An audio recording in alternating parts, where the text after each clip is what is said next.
Bonjour et bienvenue à cette autre émission de la série 50 ans et après.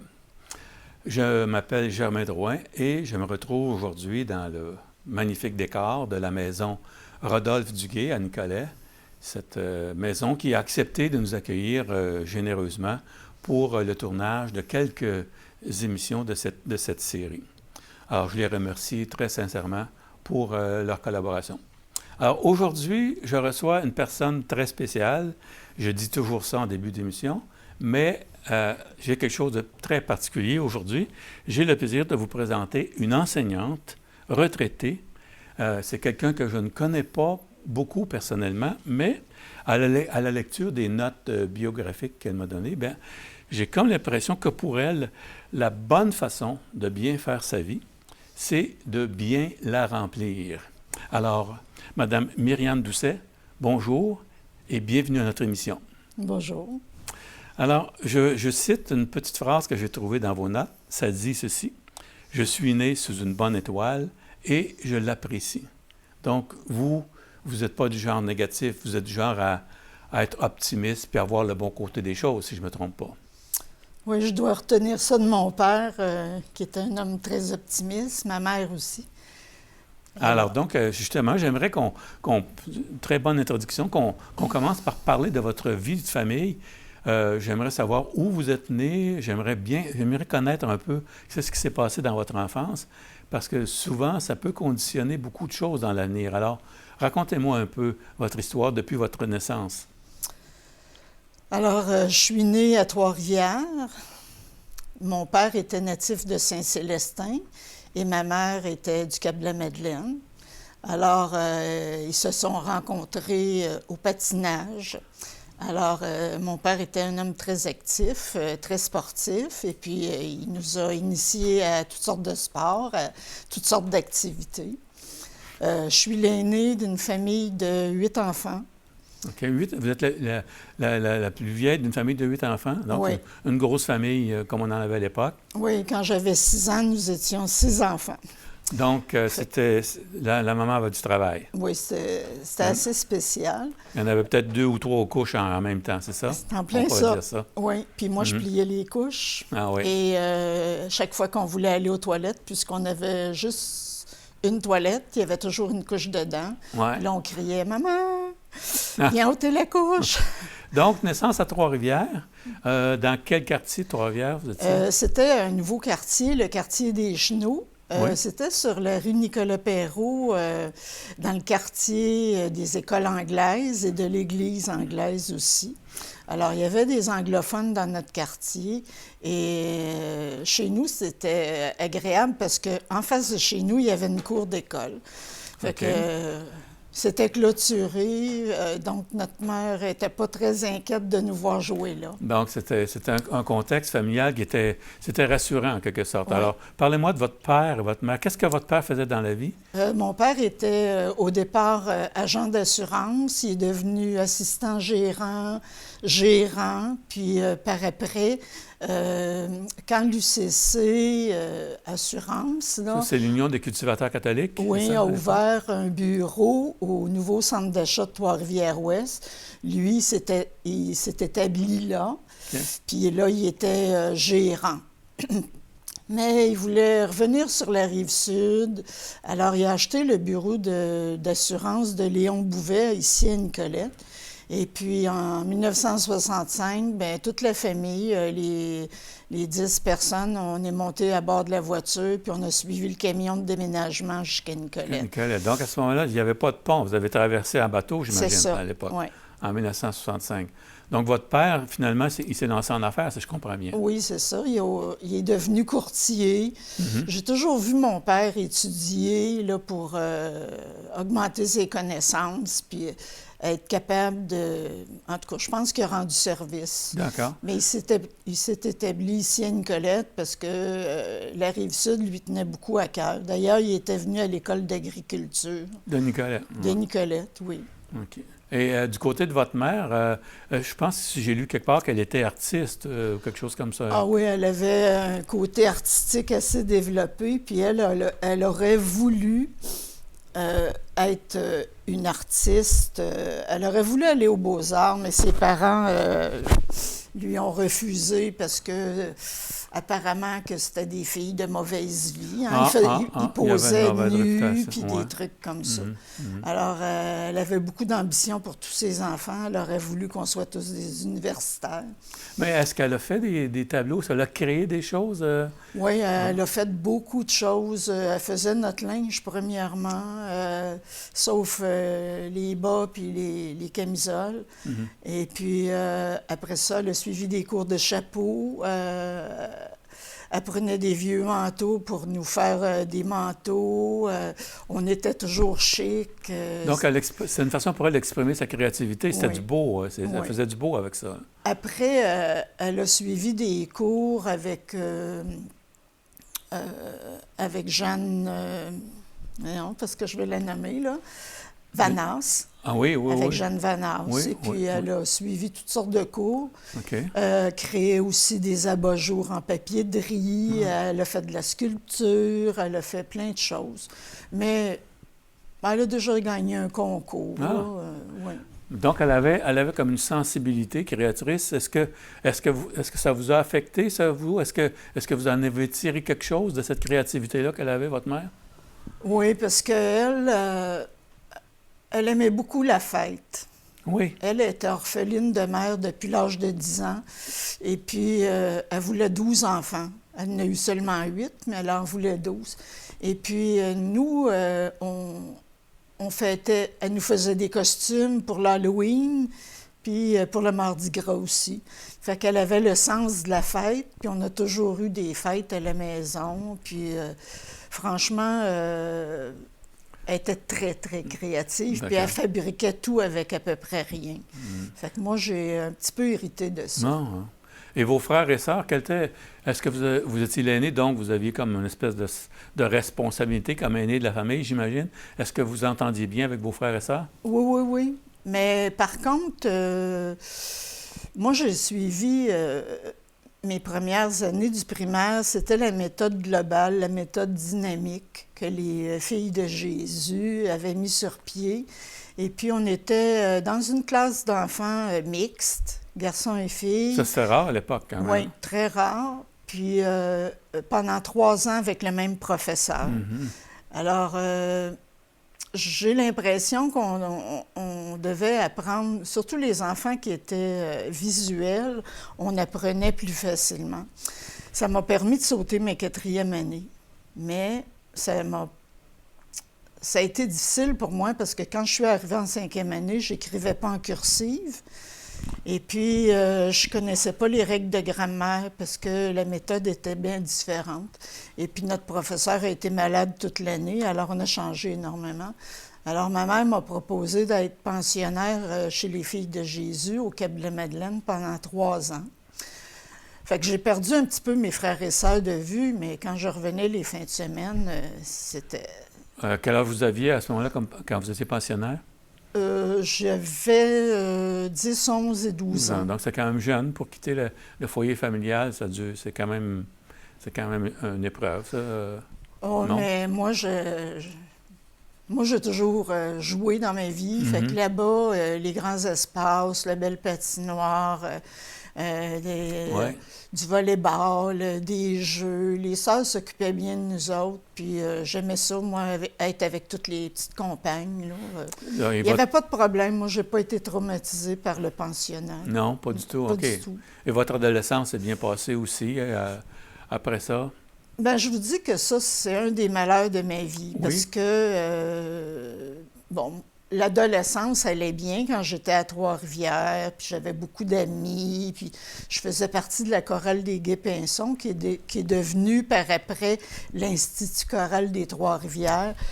Et puis, c'était très agréable. Quand mon père a dit « on déménage à Nicolette », ça a été un peu le malheur de ma vie, parce que là, j'ai perdu mes amis, il y avait... Téléphoner, ça coûtait cher. Traverser, c'était plus possible. Compliqué. Oui. Mais quand même, je me suis fait d'autres amis à Nicolette, mais ça a été une épreuve à part traverser. Oui, je pense que le pire qui peut arriver à à un adolescent, c'est d'être déraciné. Mhm, mhm. J'ai trouvé ça difficile. Et donc, suite à ça, vous avez décidé de faire des études universitaires. C'était en éducation physique. Oui. Qu'est-ce qui vous attirait dans ce domaine-là, l'éducation physique? Bien, quand j'avais des cours d'éducation physique à Trois-Rivières, là, parce que j'ai fait quand même plusieurs écoles, c'était pas agréable. Puis moi, j'étais plutôt en faveur du mouvement dans la nature, puis dans en groupe, puis tout ça. Alors, je me disais, ben là, peut-être que je pourrais aider d'autres à avoir des cours plus agréables.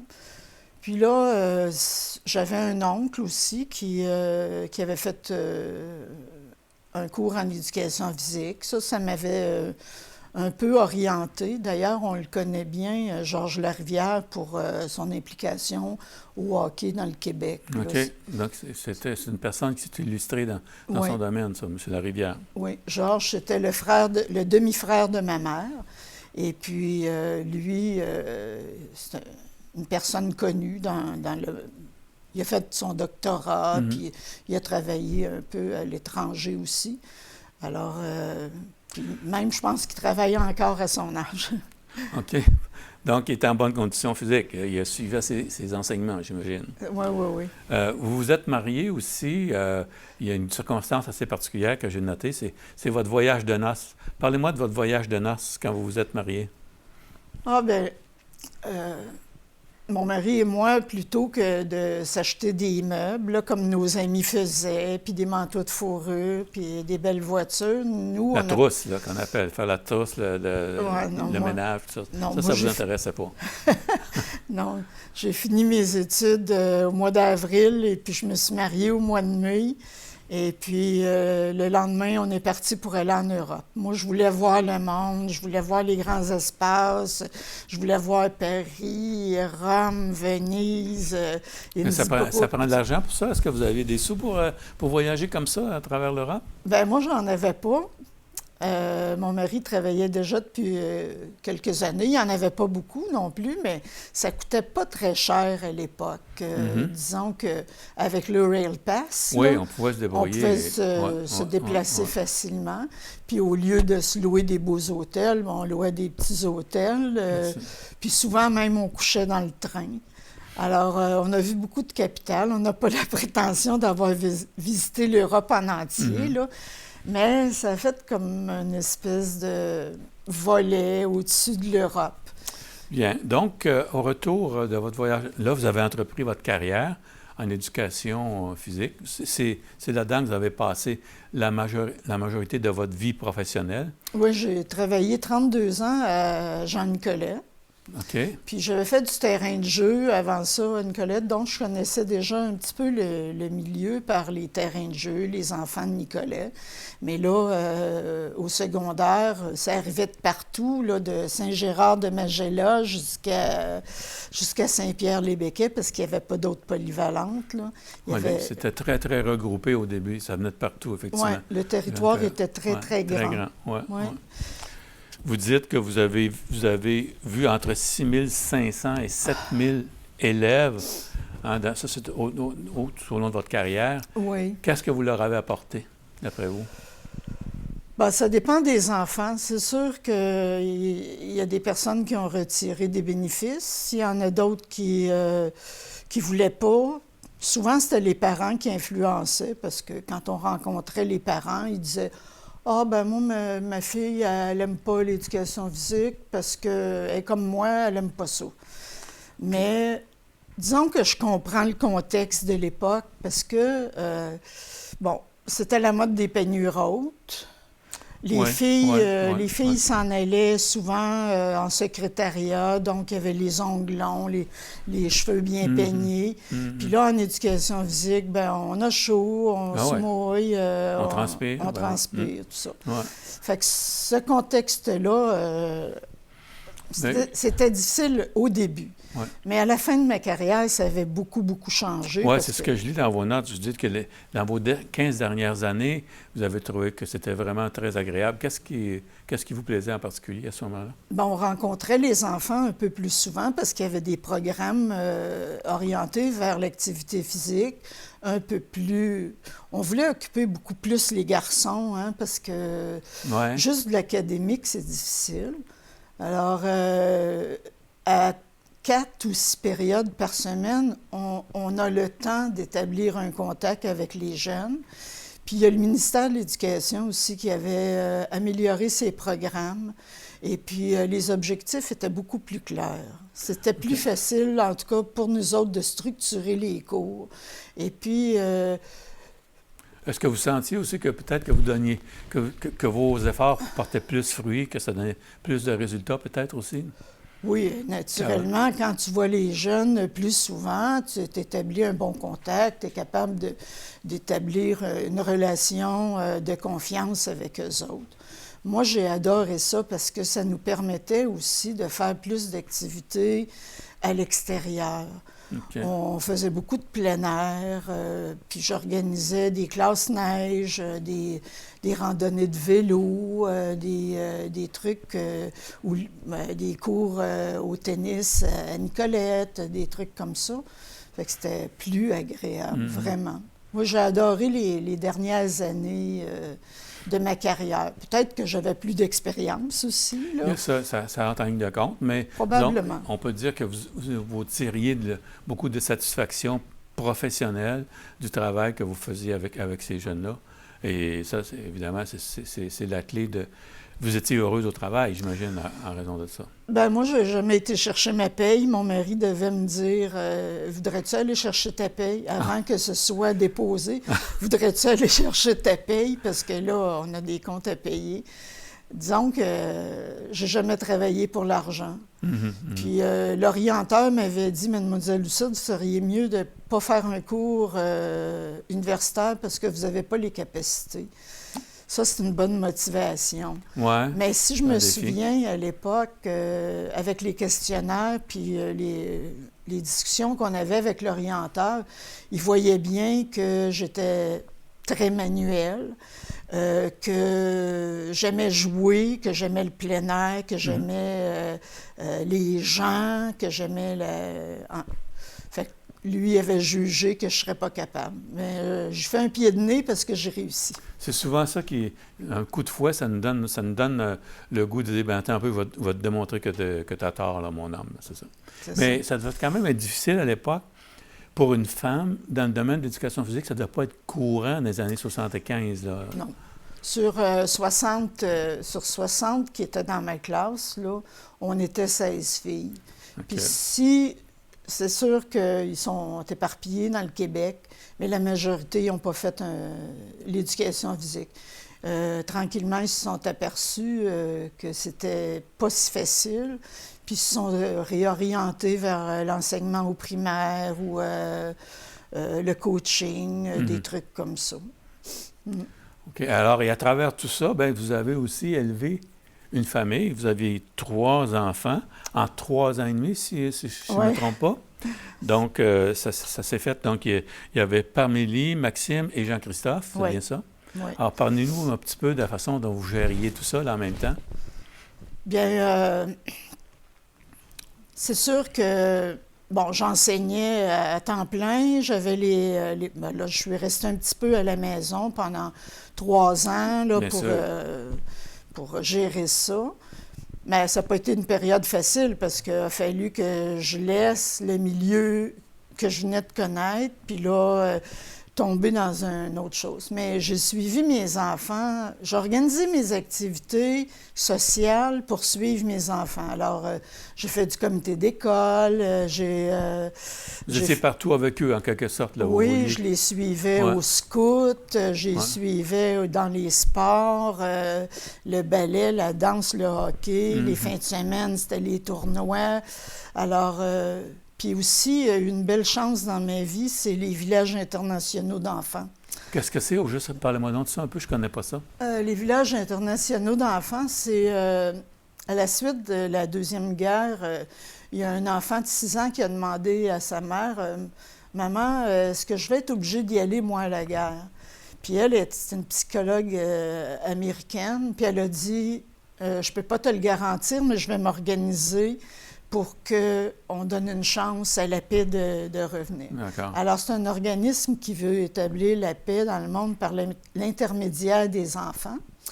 Et puis, j'ai eu la chance, grâce à Huguette Bergeron, qui était de Saint-Grégoire, de connaître cette association-là.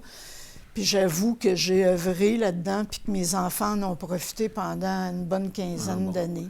Et ça leur a apporté quoi, au final, à vos enfants? Bien, moi, mes enfants, ils sont partis seuls, avec un leader et 3 autres enfants, 2 petits garçons, 2 petites filles, avec un leader en pays étranger. Pour vivre un camp international où il y avait 12 délégations qui se rencontraient là-bas, plus des juniors, tout ça, à peu près 75 à 80 personnes qui vivaient ensemble de partout. Puis ça, c'était... Et ils avaient quel âge à ce moment-là, vos enfants? Les enfants ont commencé à 11 ans. OK. Ça, c'était la base, parce qu'ils avaient déterminé qu'à cet âge-là, on se fait des amis... On les aime, mais on n'est pas amoureux. Fait que c'était plus facile à gérer à 11 ans. Bien sûr. Et puis après, quand ils ont vécu cette expérience-là, ils pouvaient faire des interchanges, les échanges d'enfants. Alors, les enfants allaient 2 ou 3 semaines dans une famille, puis l'enfant de la famille venait chez nous 2 ou 3 semaines. Mais c'était beaucoup d'ouvrages, mais... Parce que moi, j'étais aussi dans l'organisation, la sélection des enfants, la préparation, l'enseignement de la danse folklorique pour être bien représenté là-bas. Mais ça a été formidable. Puis moi, ça m'a... C'est sûr que j'étais pas une personne pour faire du coaching en éducation physique, mais j'avais des confrères qui faisaient très, très bien ça. Ouais. Puis qui étaient intéressés par ça. Moi, j'aimais mieux avoir une vie sociale autour des activités de mes enfants. D'accord. Et puis rendre service à la société par le bénévolat.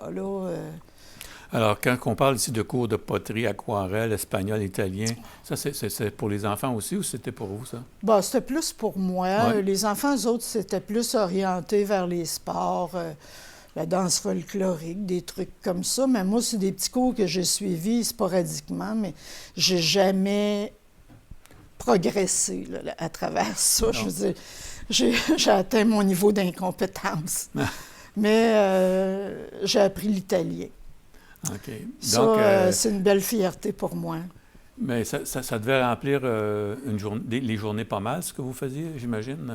Il ne devait plus vous rester beaucoup de temps pour vous asseoir puis vous bercer dans la balançoire. Là. Non, je me suis pas bercée, mais je faisais un peu d'activité physique quand même, de la marche, du jogging, du ski de fond, du vélo, puis ça. Mais j'avais vécu, moi, en plein air quand j'étais enfant, fait que le plein air, pour moi, c'était très important. Mm-hmm. Puis je me suis battue bec et ongle pour que le ski de fond se maintienne à Jean-Nicolet. Assez que mon père allait... J'envoyais mon père dans les friperies acheter des skis de fond pour être sûr qu'on n'en manque pas. Okay. Fait que mon père faisait les ventes de garage, il achetait des skis de fond pour les enfants de l'école. Remarquez que c'était du vieil équipement souvent, mais ça fait rien. Moi, j'y tenais beaucoup, beaucoup. Et à un moment donné, l'heure de la retraite est arrivée. Qu'est-ce que ça a changé dans votre vie de dire, bon, voilà, maintenant, je suis à la retraite? Ça a changé quoi dans votre vie? Ah, bien là, c'était l'époque de la naissance de mes petits-enfants. Les petits-enfants, d'accord. Oui, j'en ai 9. 9 petits-enfants. Ouais. Donc, ça fait aussi du temps, ça aussi, à s'occuper. Oui, mais pour moi, c'est un jeu. Hein. Ouais. J'ai jamais été obligée de les garder beaucoup à la maison parce que, bon, ils habitaient loin, tout ça. J'ai rendu service, naturellement, quand ils avaient besoin, mais j'ai pas été obligée d'eux. Donc, pour moi, c'est un jeu. Quand c'était des fêtes, ben, je me faisais des costumes, puis j'allais faire la mascotte chez eux. Je les invitais chez nous pour le plaisir et non pas pour être obligée de les garder. Et puis... Donc, c'était plus un plaisir pour vous. Ça rendait service en même temps. C'était quelque chose c'était pas une contrainte pour vous. Non, non, moi, j'ai toujours aimé les enfants. Depuis toujours, j'ai gardé des enfants. J'ai enseigné le terrain de jeu et tout ça. Fait que pour moi, des enfants, ça fait partie de ma vie. Puis je me demande si je suis pas aussi enfant qu'eux autres. Bon, oui. Peut-être que de répondre oui à cette question-là, ce serait une bonne chose, dans le fond, de rester comme nos enfants, en fait. Donc, vous, à partir de 50 ans, est-ce que vous avez continué à faire du bénévolat ou à vous impliquer dans des causes? Parlez-moi un petit peu de comment vous occupiez vos journées quand vous avez pris votre retraite. Oui, au départ, les gens m'ont dit « Va pas t'embarquer dans 56 associations, là. Prends le temps de prendre ton temps, puis tout ça. » Mais rapidement, là, j'ai adhéré à l'AREC, l'Association des retraités de l'enseignement. Puis aussi, bon, je faisais déjà partie de la fondation de l'hôpital, la fondation de mon école, puis ça. Puis à l'AREC, à l'Assemblée générale, il n'y avait personne qui s'occupait de la fondation. Fait que là, ils ont dit, bon, ben là, encore cette année, on n'a personne. Fait que j'ai levé la main, puis j'ai dit, bon, ben s'il n'y a personne, je voudrais bien m'en occuper. Puis là, ben ça fait 17 ans à peu près que je m'en occupe. Donc, ça vous a tenu occupé. Ouais. Je sais que vous êtes aussi sur le conseil d'administration de Télécœur. C'est une autre responsabilité que vous avez.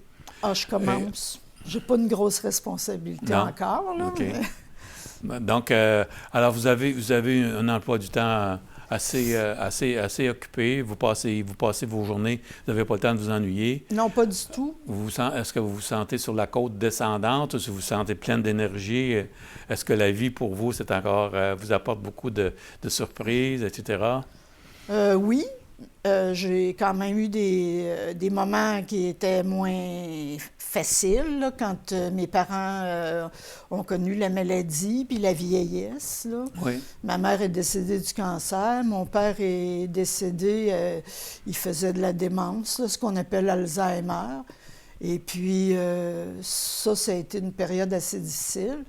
Là, présentement, mon mari et moi, on s'occupe de sa famille, qui sont des gens un peu plus vieillissants, dont une plus particulièrement. Là, on est des premiers répondants parce que ses enfants restent loin. Mais je me suis jamais ennuyée, jamais. On a des nombreux amis, puis on a beaucoup voyagé. Beaucoup voyagé. C'est pour ça que je dis, j'ai eu une enfance dorée, puis une belle carrière. D'ailleurs, j'ai beaucoup pleuré quand j'ai donné ma démission. Ah ouais. Puis mon mari, c'est la même chose. Il était très dédié à son emploi. Lui, il travaillait pour Post Canada. Puis quand il a donné sa démission en fin de carrière, il nous a avoué récemment qu'il avait pleuré tout le long en revenant de... Je ne me souviens pas si c'est Sorel ou Drummondville, là, où il était... Donc, on peut dire en gros que vous avez eu une vie heureuse. Très. Et mouvementée. Oui. Et je veux juste terminer avec cette citation que vous m'avez laissée. « Je crois que l'humain est naturellement bon » de Jean-Jacques Rousseau. Et c'est sur ces mots-là que j'aimerais vous laisser parce que je pense que ça représente votre philosophie. Alors, merci Marie-Anne Doucet de nous avoir accompagnés aujourd'hui. Ça m'a fait plaisir. Bonne continuation. Merci. Et merci de nous avoir écoutés et à la prochaine.